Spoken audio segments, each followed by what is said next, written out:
I would say this, to get involved, right? To get involved within your community. How did I start? I was a student. I was working as a community legal advocate. I went to protests. I initiated petitions. I signed petitions. I showed up. In other words, right? And I listened to the people who's been impacted by those policies, hear their stories, listen to their stories, find solutions with them. As people say, nothing for us without us, right? So listen to them because they have the solutions. So be open to that and then get involved. And then, of course, find the political party that most aligned with your values. And before I joined a party, for the longest time, I thought I had no useful politicians, to be honest with you. And I thought people said, oh, you should run for politics. And I said, are you kidding me? I don't want to be involved in politics. They don't do anything. And then then I was challenged on that, right? And so I started to do research about it. And I went back to look at the different political parties and their history. It is so easy to say the right things when it's popular to do so. But it is not so easy to say the right things when it's not popular to do so. So people will say, well, why did you choose the NDP? How did you get involved with the NDP? Well, I did my research. I looked into the history of the NDP. And part of the history was this. Back in the day, when the ethnic minority community did not have any rights, we did not have the right to vote. We were not recognized to have the franchise, right? And back in the day, who stood up for the people without those rights? It was the CCF NDP.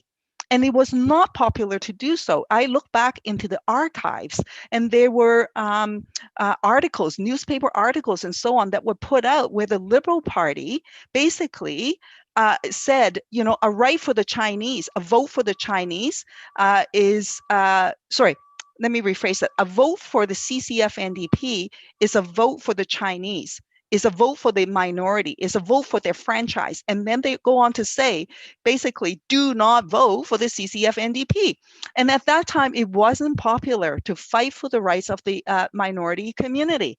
But the NDP did and did the right thing. And for me, that matters. So I chose the party that mattered to me, that most aligned with my values, not only just this moment in time, but historically as well, because that's where the true color shows. When is the toughest thing to stand up on a position is when that moment counts the most, in my view, not when it's popular to do so.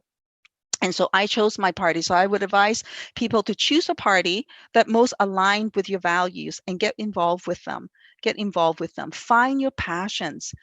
For me, it is about housing. It's about human rights. It's about humanity. It's about Aboriginal and, colonization and its impact. It's about migrant workers to be recognized as human beings.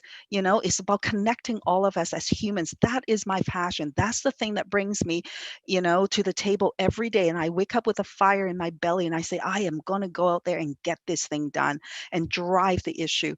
So find that passion, and then don't ever let anybody tell you that it can't be done. Right? And be prepared to take the risks.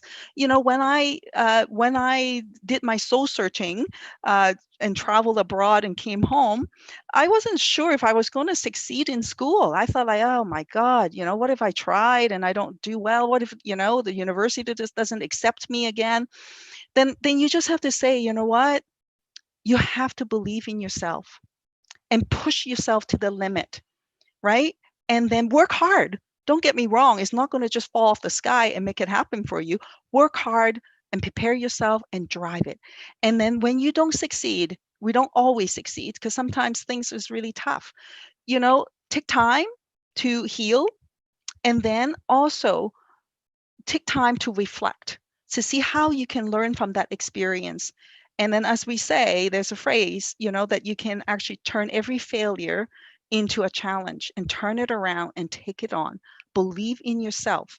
And when you need people to provide you supports, pick those moments as well. Identify. What I do is I identify a group of people that are close to me. And I say to them, you know what? Like my mom, I say, I need some chicken soup. Like right now, I need a giant bowl of wonton noodles chicken soup because I feel defeated and I just going to sit here and gorge out on this pot of soup, right? Have those people around you to support you. And when you have those moments that you need to step back and take a breath, take that breath and to regenerate and to reheal yourself to come back to the fight. And be prepared to gamble on yourself, because if you don't, nobody else will. And if you don't believe in yourself, no one else will either. So believe in it, pursue it, and when you fail, take time to heal and come back to it. Don't give up.